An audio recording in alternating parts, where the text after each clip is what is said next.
Hello guys, welcome to my another video जो कि है चैप्टर 1 द लिविंग वर्ल्ड। ये वीडियो इस चैप्टर की लास्ट वीडियो है। इस वीडियो में हम टेक्सोनोमिकल एड जो कि है म्यूजियम की, फ्लोरा, मैनुअल, मोनोग्राफ, कैटलॉग, इसके बारे में डिटेल में समझेंगे कि किस तरीके से हम आइडेंटिफाई कर सकते हैं या फिर हम किस तरीके से नॉलेज गेन कर सकते हैं, क्या इनके रोल्स हैं, क्या इनके इम्पोर्टेंस हैं, राइट। तो इन सबको हम डिटेल्स में समझेंगे और देखेंगे कि किस तरीके से ये टेक्सोनोमिकल एड्स हैं ये हमारी टेक्सोनोमिकल स्टडीज में हेल्प करती हैं, किस तरीके से हम आइडेंटिफाई कर सकते हैं इनकी हेल्प से, किस तरीके से हम नॉलेज ले सकते हैं इनकी हेल्प से। तो ये सब हम इस वीडियो में देखेंगे। तो चलिए स्टार्ट करते हैं। म्यूजियम वो इंस्टीट्यूशंस होते हैं जहाँ पे collection of preserve plant animals को रखा जाता है फॉर स्टडी एंड रेफरेंस के लिए, राइट। यानी कि अगर हम मेन रोल की बात करें म्यूजियम की, तो म्यूजियम्स में जो भी ये प्रिजर्व प्लांट और एनिमल्स के जो स्पेसिमेन रखे जाते हैं, वो उनकी जो इंफॉर्मेशन होती है वो रिकॉर्ड करके रखी जाती है प्रॉपरली, राइट।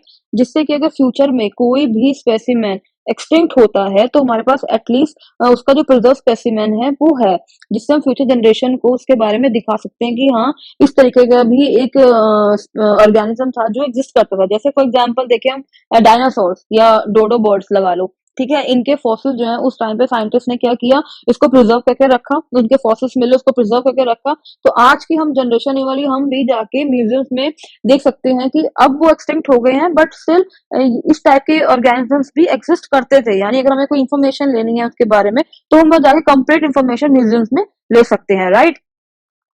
55,000 म्यूजियम्स जो हैं वो पूरे वर्ल्ड में लोकेटेड है। अगर हम इंडिया की बात करें तो 1,000 म्यूजियम्स जो हैं वो इंडिया में बने हुए हैं, राइट। कोई भी बॉटनी या जियोलॉजी डिपार्टमेंट में अपने अपने म्यूजियम्स होते हैं जिन्हें वो अच्छे से मेंटेन करके रखते हैं, राइट। अगर आपको किसी प्लांट के बारे में जानना है तो आप सीधा जाके बॉटनी में जो म्यूजियम्स होते हैं वहां जाके आप उसके बारे में इंफॉर्मेशन ले सकते हो। अगर आप किसी एनिमल के बारे में जानना है तो आप जियोलॉजी में जाते हो और जहाँ पे जो प्रिजर्व स्पेसिमेन रखे होते हैं गिलास जार के अंदर, आप वहां जाके उसके बारे में इंफॉर्मेशन ले लेते हो, राइट। जो प्लांट हर्बेरियम में नहीं रखे जा सकते उनको हम म्यूजियम में क्या करते हैं, प्रिजर्व करके रखते हैं। फॉर एग्जांपल एल्गी हो गया, फंजाई, मॉसेस, फॉर्न या part of gymnosperm, fruits etcetera, right. यानी कि हम एल्गी की बात करें या फ्रूट्स की बात करें, इनको हर्बेरियम शीट में प्रिजर्व नहीं किया जा सकता, तो इनको भी प्रिजर्व करना जरूरी है, राइट। तो इनको प्रिजर्व म्यूजियम्स में किया जाता है, ठीक है। यानी जो प्लांट को हम हर्बेरियम में प्रिजर्व नहीं कर सकते उन प्लांट्स के पार्ट को हम म्यूजियम्स में क्या करते हैं, प्रिजर्व करके रखते हैं, राइट। ऐसे ही एनिमल्स एनिमल्स को भी म्यूजियम प्रिजर्व किया था, क्योंकि एनिमल्स के लिए तो कुछ ऐसा है नहीं कि जैसे कि भाई हम उन्हें हर्बेरियम शीट में प्रिजर्व करें, ऐसा कुछ जहाँ पे हम डेड एनिमल्स को वो कर सके। तो डेड जो एनिमल्स होते हैं उनको हम म्यूजियम से प्रिजर्व करके रखते हैं। और प्लांट्स की अगर मैं बात करूं तो वो प्लांट प्रिजर्व होते हैं म्यूजियम्स में जो उन्हें हम हर्बेरियम में नहीं रख सकते, राइट। यहाँ पे मैंने कुछ म्यूजियम की पिक्चर लगाई है, यहाँ पे आप देख सकते हो इस तरीके से एनिमल्स को इस तरीके से डिस्प्ले किया जाता है कि ऐसा लगे कि वो बिल्कुल उनकी ओरिजिनल फॉर्म में ही उनको मतलब इस तरीके से वहाँ पे प्रिजर्व किए जाते हैं एनिमल को, इस तरीके से वहाँ पर डिस्प्ले किया जाता है उनको कि वो बिल्कुल ऐसा नेचुरल लगते हैं, राइट। कैटेगरी की बात करूँ तो 3 कैटेगरी होती है, स्मॉल, मीडियम और लार्ज। अगर स्मॉल म्यूजियम की मैं बात करूँ, हर स्कूल, हर कॉलेज जहाँ पे बायोलॉजी या फिर जूलॉजी डिपार्टमेंट है वहाँ पे अपना ही उनका एक म्यूजियम होता ही होता है जो अटैच होता है डिपार्टमेंट से, जियोलॉजी डिपार्टमेंट से, जिसमें लिमिटेड नंबर ऑफ स्पेसिमेन को क्या कहते हैं, प्रिजर्व करके रखा जाता है, राइट। ऐसे ही यूनिवर्सिटी में बात करूँ खास जहाँ पे जियोलॉजी डिपार्टमेंट है, वहां पे अपना ही एक जूलॉजी के साथ अटैच एक म्यूजियम होता है जिसे जियोलॉजी म्यूजियम भी कहते हैं। उसके अंदर जो है लार्ज नंबर ऑफ स्पेसिमेन या लार्ज वेराइटी जो होती है एनिमल्स की वो हमें प्रिजर्व करके रखी होती है, वो हमें देखने को मिलती है। तो हमें अगर उसके रिगार्डिंग इन्फॉर्मेशन चाहिए तो हम जियोलॉजी म्यूजियम में जाके भी उसके बारे में इंफॉर्मेशन ले सकते हैं। लार्ज म्यूजियम होता है वो बिग सिटी में लोकेटेड होता है, राइट। यहाँ पे बहुत लार्ज कलेक्शन होता है प्रिजर्व एनिमल्स का, उनके पार्ट्स का और उनके प्रोडक्ट्स का। अगर हम ऑब्जेक्ट्स की बात करें like beast, bird and reptile, इनको डिस्प्ले किया जाता है एज अ स्टफ स्पेसिमेन की तरह, राइट। क्या करते हैं कि कोई भी आपको बर्ड या रेप्टाइल मिला तो रेप्टाइल मिला तो आप क्या करोगे, उनके इंटरनल ऑर्गन निकाल लेते हो, उसके अंदर स्टफ करके उसको प्रिजर्व कर देते हो, राइट। इसको स्टैंड की हेल्प से माउंटेड किया जाता है बोर्ड पे। तो इस तरीके से उनको डिस्प्ले किया जाता है कि वो ऐसा लगता है कि वो बिल्कुल ओरिजिनल की ओरिजिनल लगते हैं, राइट। ऐसे ही आपने कभी देखा होगा म्यूजियम में हेड ऑफ लार्ज मैमल जैसे टाइगर टाइगर, लेपर्ड या बाइसन, इनके जो हेड्स होते हैं वो वॉल पे हैंग किए होते हैं, राइट। तो इसमें क्या करते हैं कि जो हेड होता है उसको भी स्टफ करते हैं, माउंट करते हैं वुडन प्लेट पे एंड देन वॉल पे हैंग कर देते हैं, राइट। तो इस तरीके से जो हेड ऑफ लार्ज मैमल है उसको भी प्रिजर्व करके रखते हैं। इंसेक्ट इकाइनोडर्म्स को एज अ ड्राई स्पेसिमेन के तौर पे डिस्प्ले किया जाता है। इसमें क्या करते हैं, पहले इंसेक्ट कलेक्ट करते हैं, देन किल करके पिनिंग करके एक इंसेक्ट केस आता है या एक सूटेबल शो केस आता है, उसमें इसको क्या करते हैं, प्रिजर्व करते हैं, डिस्प्ले करते हैं, right. Amphibian fish notochord like sponges, arthropod, worms या निडेलियंस, इनकी मैं बात करूं तो इनको ग्लास जार में कुछ प्रिजर्वेटिव फ्लूइड जैसे फॉर्मेलिन, स्पेशली फॉर्मेलिन डाल के क्या किया जाता है, प्रिजर्व करते हैं और इनको पूरी तरीके से डिप करके रखते हैं ताकि ये ड्राई ना हो और डैमेज ना हो, राइट। तो इस तरीके से इनको प्रिजर्व किया जाता है। स्केलेटन ऑफ एनिमल्स की मैं बात करूं या फिर मैं फॉसिल एलिफेंट टस्क की बात करूं, इसको इसको क्या करते हैं, वायर या स्टैंड की हेल्प से इस तरीके से माउंट किया जाता है, माउंटेड करते हैं कि जिससे कि वो बिल्कुल अपनी नेचुरल फॉर्म में ही रहे, right. Bird beaks, feet, egg, feather, यानी अगर पार्ट की बात करूं, एनिमल्स के पार्ट्स की बात करूं तो उसको भी एक ग्लास के शोकेस में दिखा प्रिजर्व करके रखा जाता है, डिस्प्ले किया जाता है, राइट। एनिमल प्रोडक्ट्स की अगर हम बात करें, honeycomb, mud nest of wasp, pearl, silk, honey, bee wax, black musk, sepia ink, ivory, ivory यानी एलिफेंट टस्क, इसको डिस्प्ले किया जाता है म्यूजियम्स में ताकि इसके बारे में भी पब्लिक को इंफॉर्मेशन हो, नॉलेज हो, राइट।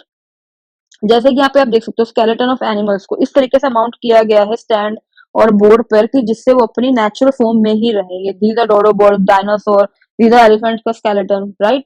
ये देखिए यहाँ पे जो head of mammal like bison, bison को क्या करते हैं, वुडन प्लेट पे माउंट कर देते हैं, देन इसको हैंग कर देते हैं वॉल पे, राइट। रेप्टाइल यानी कि कोमोडो ड्रैगन, ये है ये दीज आर रेप्टाइल्स, और इसको भी क्या करते हैं, इसके सारे इंटरनल ऑर्गन्स को निकाल के इसके अंदर इसको स्टफ करके प्रिजर्व किया जाता है इस तरीके से कि कभी कभार तो उसको देख के लगता है कि बिल्कुल एक्चुअल में कोमोडो ड्रैगन को यहाँ पे रखा गया है, राइट।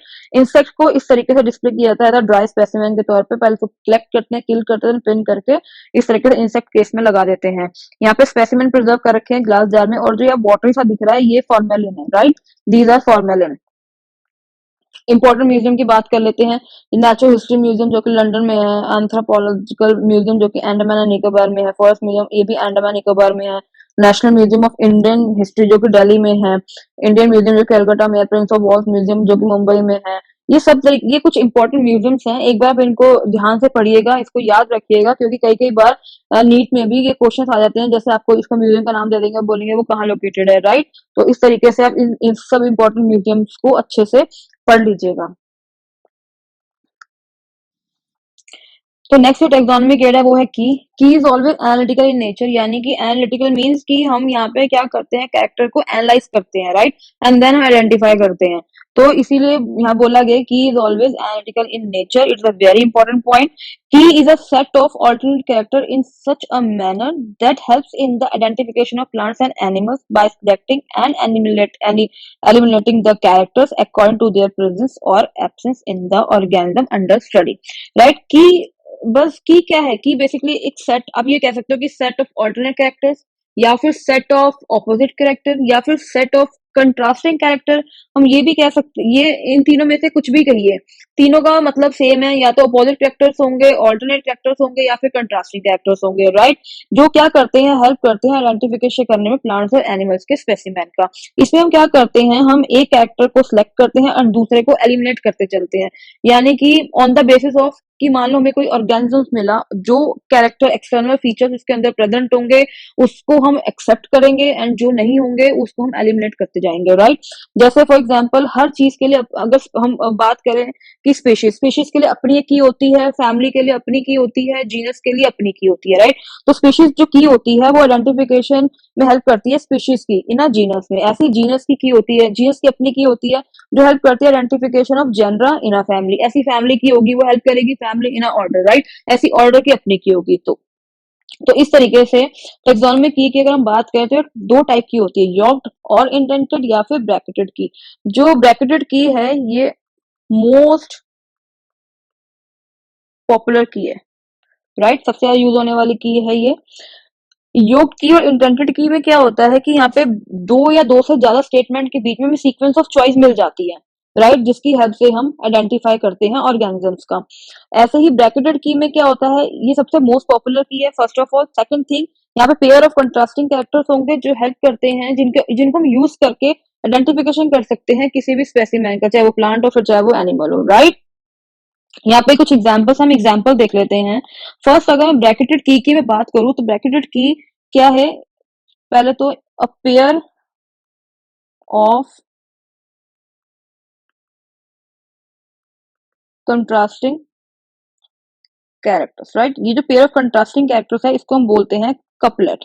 और जो ईच स्टेटमेंट होगी, each statement in a key is called lead, right. तो ये बात याद रखने की है, यानी कि अगर यहाँ पे हम देखें, यहाँ पे मैंने कुछ एग्जांपल लिए हैं। First of all vertebrate like bat, cat, pigeon, snake, frog, fish, right. ये सब वर्टिब्रेट के एग्जांपल्स हैं।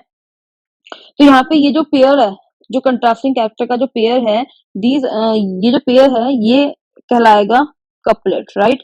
और जो ईच सिंगल जो कैरेक्टर्स हैं ये कहलाएंगे आपकी लीड, राइट। जो कि हेल्प करते हैं हमें आगे आगे बढ़ने में, एक तरीके से कह सकते हैं हमें लीड मिलती है कि हम और आगे जाते जाते हैं, जिससे हमारे लिए और इजी होता है आइडेंटिफाई करना किसी भी ऑर्गेनिजम्स को, राइट। तो यहाँ पे हम देखते हैं कि ब्रैकेटेड की किस तरीके से काम करती है।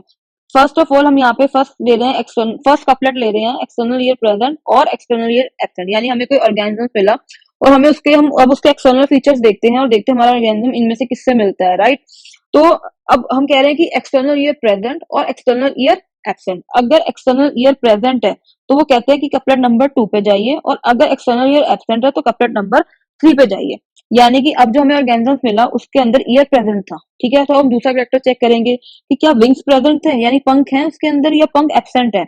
अगर एक्सटर्नल ईयर प्रेजेंट है और विंग प्रेजेंट है तब वो ऑर्गेनिजम्स है बैट, राइट। और अगर एक्सटर्नल ईयर प्रेजेंट है एंड देन विंग्स एब्सेंट है, देन वो ऑर्गेनिजम्स क्या होगा हमारा, कैट, ठीक है। कैट के पास विंग्स नहीं होते बट एक्सटर्नल ईयर होते हैं। अब हम दूसरे इस पे आते हैं। एक्सटर्नल ईयर जो है यहाँ पे एब्सेंट है, राइट। यहाँ पे एक्सटर्नल ईयर एब्सेंट है। अब वो कह रहा है कपल नंबर 3 पे जाके चेक करो कि जो आपके ऑर्गेनिजम्स हैं उसके कान तो है नहीं, तो चेक कर लो एक बार क्या विंग्स हैं। अगर विंग्स प्रेजेंट है और ईयर एब्सेंट है देन वो पिजन है। लेकिन अगर उसके पास एक्सटर्नल ईयर भी नहीं है और विंग्स भी नहीं है, अब क्या करें। अब हम क्या करेंगे, इस तरीके से हम आगे बढ़ते जाते हैं, हमें लीड मिलती जा रही है और हम आगे बढ़ते आ रहे हैं। अब कपल नंबर 4 पे जाके चेक करते हैं और कोई फीचर चेक करते हैं कि उसके लिम्स हैं, यानी उसके पैर हैं। अब उसके एक्सटर्नल ईयर भी नहीं है, विंग्स भी नहीं है, ठीक है। क्योंकि पिजन में तो क्या था कि एक्सटर्नली एब्सेंट थे और लेकिन विंग्स प्रेजेंट थे, तो हमने बोल दिया भी वो पिजन है। लेकिन अब जो हमारे पास ऑर्गेनिजम्स है उसके ना एक्सटर्नल ईयर है ना उसके पास विंग्स है, विंग्स भी उसके एब्सेंट है। तो अब देखते हैं अगर उसके पैर हैं तो वो फ्रॉग है, यानी कि तो वो क्या है, वो फ्रॉग है, राइट। यानी कि उसके कान भी नहीं है, उसके विंग्स भी नहीं है, बट उसके पैर हैं, तो यानी कि वो क्या हुआ, फ्रॉग हुआ। लेकिन अगर उसके कान भी नहीं है, उसके पंख, सॉरी उसके पंख भी नहीं है, उसके पैर भी नहीं है, देन अब हम क्या करेंगे, हम फिर जाएंगे आगे बढ़ेंगे, हम कपड़ा नंबर 5 पे जाएंगे, राइट। अब वहां जाके देखते हैं और क्या देख सकते हैं, गिल्स चेक करते हैं कि अगर उसके गिल्स प्रेजेंट है देन वो फिश है, गिल्स एब्सेंट है देन वो स्नेक है। यानी स्नेक के पास क्या, ना तो ईयर है, ना विंग्स है, ना लिम्स है और ना गिल्स है, तो वो क्या होगा, स्नेक है। अगर जो हमारा ऑर्गेनिज्म है उसके ना कान है, ना पंख है, ना पैर है, लेकिन उसके पास गिल्स प्रेजेंट है, देन वो क्या होंगी, फिश होंगी। तो इस तरीके से हम जो है ऑर्गेनिज्म किसी भी स्पेसिमेन को आइडेंटिफाई करते हैं, राइट। सेकंड देखते हैं योक्ड और इंडेंटेड की। यहाँ पे हमें क्या कर बिटवीन दो या दो से ज्यादा कैरेक्टर के बीच में क्या है, चॉइसेस मिल जाती है। जैसे यहाँ पे देखिए, यहाँ पे भी हम एग्जांपल सेम ले रहे हैं, वर्टिब्रेट का bat, cat, pigeon, fish, frog, snake, right. होंगे यहाँ पे भी कंट्रास्टिंग कैरेक्टर्स भी, लेकिन उसके बीच में हमें सब डिवाइडिंग कैरेक्टर्स मिलेंगे, यानी चॉइसेस मिलती जाएंगी। वो एक भी हो सकती है, एक से ज्यादा भी हो सकते हैं, राइट।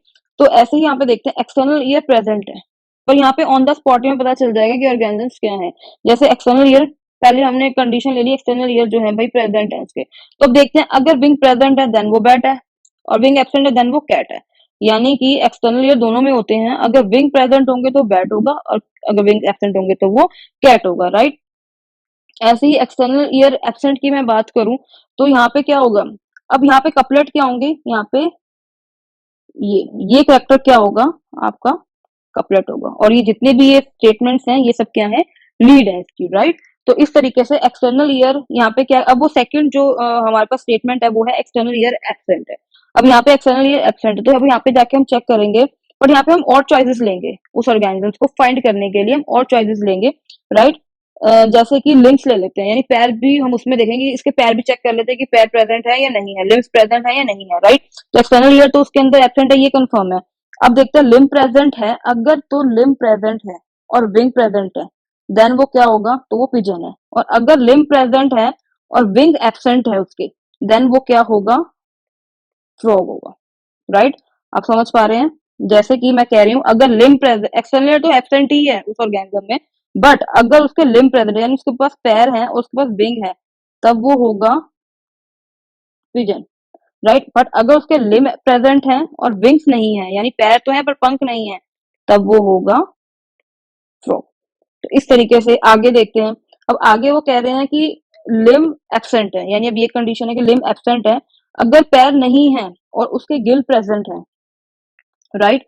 अगर पैर तो है नहीं पर गिल जरूर है, तो वो होगा हमारा फिश। और अगर लिम्ब एब्सेंट है और गिल्स भी एब्सेंट है, देन वो और स्पेसिमेन क्या होगा, स्नेक। तो इस तरीके से जो की है वो हेल्प करती है आइडेंटिफिकेशन करने में किसी भी स्पेसिमेन को, राइट। तो यहाँ पे क्या है, हम कपलेट और लीड की हेल्प से आइडेंटिफाई करते हैं, किसी भी ऑर्गेनिज्म को आइडेंटिफाई कर सकते हैं। हाँ, तो अब जो नेक्स्ट टेक्सोनोमिक एड्स हैं, जैसे फ्लोरा हो गया, मैनुअल हो गया, मोनोग्राफ हो गया, कैटलॉग हो गया, ये जो सब के सब है, ये क्या है, एक रिकॉर्डेड डिस्क्रिप्शन होते हैं प्लांट्स के, कह लो एनिमल्स के, या फिर किसी अदर ऑर्गेनिजम्स के, जो बुक की फॉर्म में भी हो सकते हैं, लिटरेचर की फॉर्म में भी हो सकते हैं, राइट। ये सब, ये जो टेक्सोनोमिक एड है, बेसिकली ये प्रोवाइड करवाते हैं लिविंग ऑर्गेनिजम्स की correct identification and description, right. किसी भी लिविंग ऑर्गेनिजम्स का correct complete identification description provide करने में ये जो एड्स हैं बहुत हेल्प करते हैं। जैसे फर्स्ट है फ्लोरा।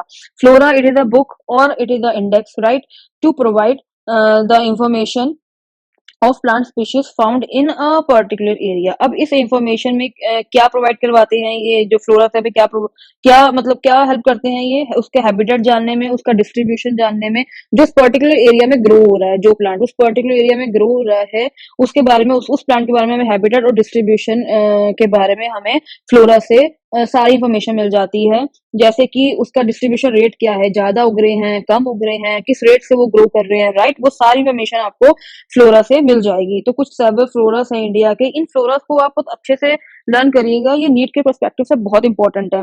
जैसे फर्स्ट है फ्लोरा ऑफ ब्रिटिश इंडिया, इसको ऑथर जेडी हुकर यानी जोसेफ डाल्टन हुकर ने लिखा था। ऐसी फ्लोरा ऑफ दिल्ली जो कि by JK Maheshwari, flora of presidency of Bombay written by Theodore Cook, flora of Andhra Pradesh by professor T Pulla. ऐसे ही फिफ्थ है फ्लोरा इंडिका, जिन्हें बाय विलियम रॉक्सबर्ग ने लिखा था। विलियम जो रॉक्सबर्ग थे वो स्कॉटिश सर्जन एंड बोटानिस्ट थे। इन्होंने मोस्टली जो अपना काम किया है वो इंडिया में जो प्लांट ग्रो होते हैं उनको डिस्क्राइब करने में, उन्होंने अपना सारा काम इंडियन के जो प्लांट्स है उस पे किया है, इसलिए इन्हें फादर ऑफ इंडियन बॉटनी भी कहते हैं, राइट। अब सेकंड आता है, अगला आता है manual. Manual it is also a book जो कि प्रोवाइड करवाता है information for identification of name of the species occurring in an area. यानी ये हेल्प करते हैं, ये बड़ा यूजफुल है इंफॉर्मेशन प्रोवाइड करवाने के लिए, जब हमें आइडेंटिफिकेशन करना होता है किसी भी नेम ऑफ द स्पीशीज का, राइट। तो उसमें मैनुअल बहुत हेल्प करते हैं। मोनोग्राफ की बात करें, it contain all the information about a particular taxon like family और जीनस। यानी मोनोग्राफ मतलब ये एक लिटरेचर की फॉर्म में होता है, राइट। तो इसमें आपको क्या होगा, आप किसी भी एक एक टेक्सोन के बारे में अगर आपको किसी इंफॉर्मेशन लेनी है तो आपको कंप्लीट इंफॉर्मेशन मोनोग्राफ की हेल्प से मिल सकती है। जैसे फैमिली फॉर एग्जांपल, हमें आपको सोलर नेसी के बारे में जानना है या आपको फेलर डी के बारे में जानना है, तो वो सारी की सारी इंफॉर्मेशन, एग्जांपल सोलर नेसी के बारे में जानना है या फिर फैराडे के बारे में जानना है, तो आपको सोलर नेसी के ऊपर कंप्लीट एक लिटरेचर मिलेगा जिसमें सोलर नेसी के बारे में आपको कंप्लीट इन्फॉर्मेशन मिल जाएगी, राइट। तो मोनोग्राफ इस तरीके से हेल्प करते हैं। बेसिकली लिटरेचर होता है, किसी भी एक टेक्सोन के बारे में अगर आपको जानना है, या एंजियोस्पर्म के बारे में जानना है, जिम्नोस्पर्म के बारे में जानना है, सोलर नेसी के बारे में जानना है, फैराडे के बारे में जानना है, तो वो सारी इन्फॉर्मेशन जो है वो मोनोग्राफ से मिल जाती है, राइट। तो ऐसे ही सोलर नेसी का अपना एक प्रॉपर लिटरेचर लिटरेचर होगा जिसमें आप कंप्लीट इन्फॉर्मेशन ले सकते हो सोलर नेसी की। ऐसे फैराडे का लिए मिल जाएगा, फैराडे की कंप्लीट इन्फॉर्मेशन ले सकते हो। ऐसे ही एंजियोस्पर्म के बारे में मिल सकता है, आप कंप्लीट इन्फॉर्मेशन एंजियोस्पर्म की ले सकते हो, जिम्नोस्पर्म का अलग मिल जाएगा, राइट।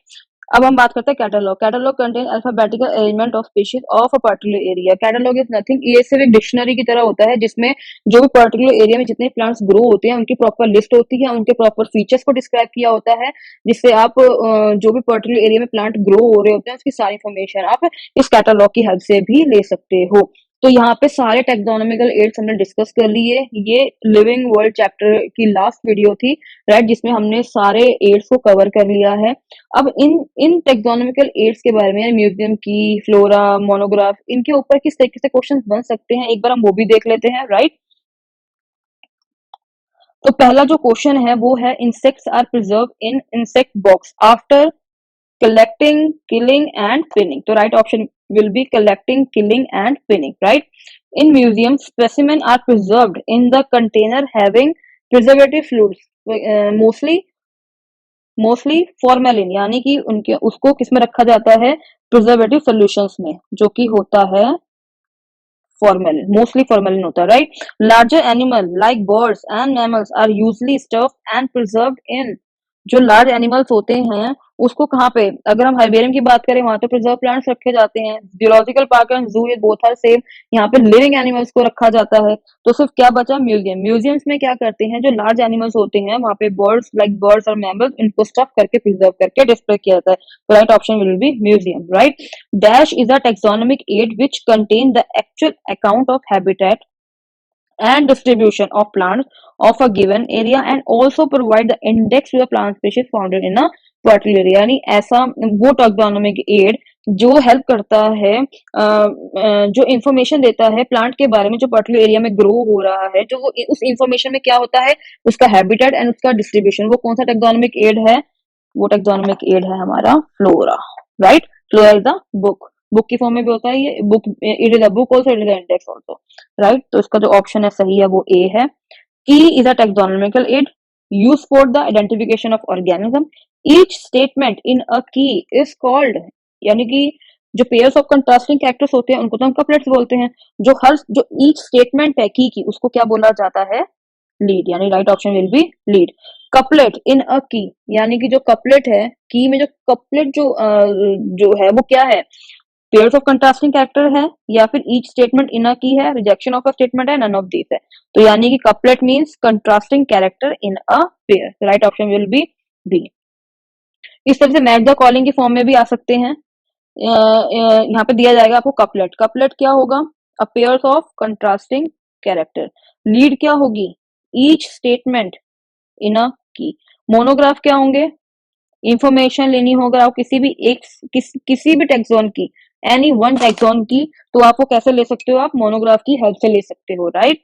मैनुअल्स क्या होंगे, मैनुअल्स में क्या किया जाता है, प्रिजर्व किया जाता है स्पेसिमेन को या फिर specially design for ready reference. तो यानी कि इसका ऑप्शन होगा प्रिजर्व स्पेसिमेन, तो कहाँ मिलते हैं हमें, या तो म्यूजियम से मिलते हैं या फिर हमें हर्बेरियम मिलते हैं। तो यानी कि third will be the right option. तो यहाँ पे होगा ए का 5, बी का 4, सी का 1 एंड डी का 3। तो A will be the right option, right.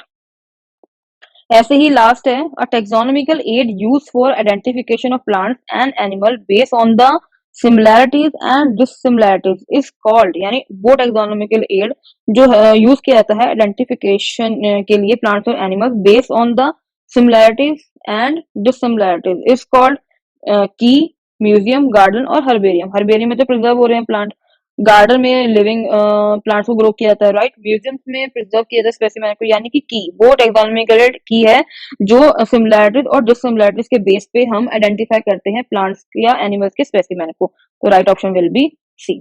तो यहाँ पे हमने सारे क्वेश्चंस को देख लिया है कि इस तरीके से क्वेश्चंस पूछे जा सकते हैं। अगर इस म्यूजियम या की या फिर फ्लोरा मोनोग्राफ के ऊपर क्वेश्चन बनते हैं तो वो इस तरीके से बनते हैं। फिर भी अगर इसके रिगार्डिंग आपको इस वीडियो में कोई भी डाउट है, कुछ भी आपको ऐसा जो समझ में नहीं आया, तो आप उसको बिल्कुल कमेंट सेक्शन में मुझसे पूछ सकते हैं। ज्यादा से ज्यादा प्लीज मेरी वीडियो को लाइक कीजिए, सब्सक्राइब कीजिए एंड शेयर कीजिए, right. Thank you so much.